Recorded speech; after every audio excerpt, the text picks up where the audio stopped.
Hello everyone and welcome back to our new video. Well, you are probably tired or basically going through this withdrawal failed message. You have tried withdrawing your balance but it totally failed. This usually points to a bank detail issue. So the fix is often simple.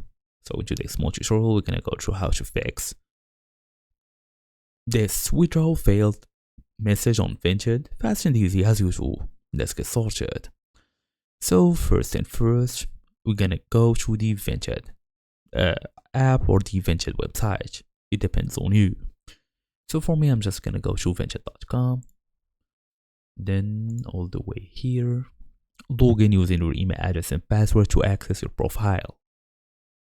So for example, profile, tap on profile here to see all of your information.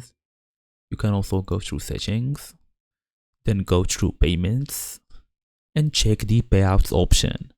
Confirm your IBAN is fully correct, then make sure the name fully matches. Your Vinted account name must match your bank account name as well.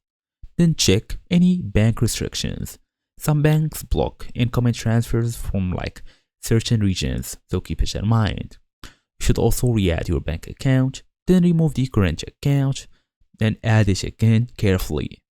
You can also contact your bank, ask if they rejected the transfer. As for a pro tip, if the issue continues, you should contact the Vinted support with a screenshot of the error message. And that's the whole idea. So thank you all for watching, and I will see you all in the next video.